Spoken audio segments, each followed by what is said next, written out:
have to talk about Jesus again because he is such a great part of so many people's lives. But in my observation and experience, I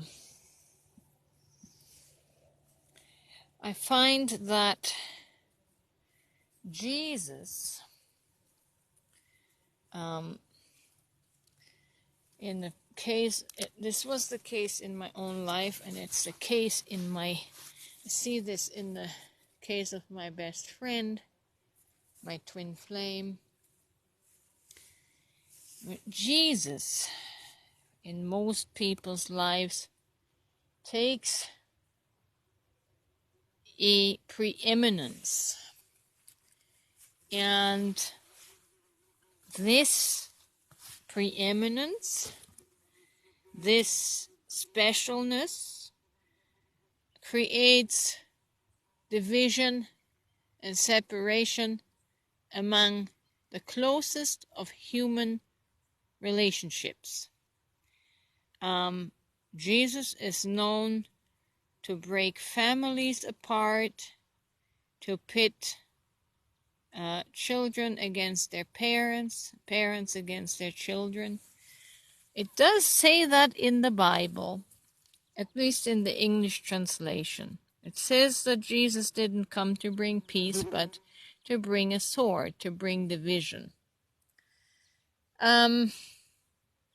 We are 2,000 years removed from the culture and context of what Jesus addressed in them days, and there is no way of knowing what he actually meant in its original sense.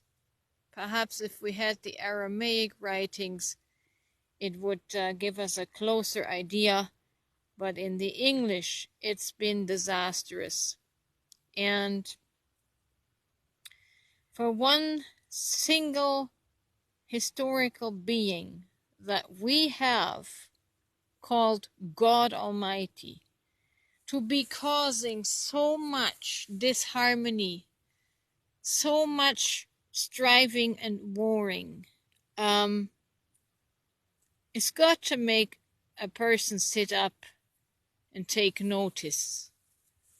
Why would Jesus cause us to be in conflict with our own children, with our own parents? Is that really the responsibility of the Spirit that we attribute to Jesus Christ, which we attribute to being God? Is that truly a godly trait, a godly character? Is that what God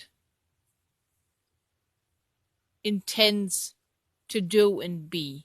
Separate the closest of families, separate the closest of friendships, separate the closest of loves? I know in my own experience that this relationship with Jesus, this preeminence of Jesus, has created a barrier to love, to a very loving relationship.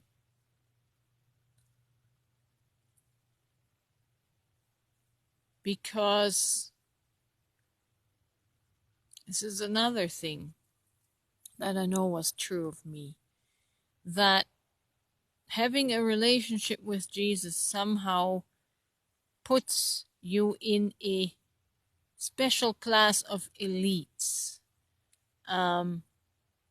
We may not say it outright, but our actions speak louder than words, because subconsciously we think that we made it into the elite club of saved people, And it causes us to look down on all the other unsaved or unawakened or unenlightened people around us. And it creates a pride in us, a subconscious pride. Consciously we don't think we are prideful, but it creates this difference. We feel special. We feel superior to those who don't have a relationship with Jesus. And right there again, that is an ungodly trait of ego. So I have said this before, that this whole relationship with Jesus thing really is one giant ego trip, a spiritual ego trip, but it hasn't benefited humanity. It hasn't benefited us in getting closer to unconditional love. It has only set up a barrier towards love. It has set up a barrier towards harmony with one another. And that's why I keep on saying that the relationship with Jesus, whatever experience you are having with Him, if it destroys your human relationships, if it puts strain on your human relationships, there is something wrong in the equation, and it needs to be looked at. It needs to be looked at. God, in its purest form, does not cause enmity. It should not cause enmity. But what causes enmity and distance is our ego that loves superiority, that loves to be special, and then puts everyone else in a separate class.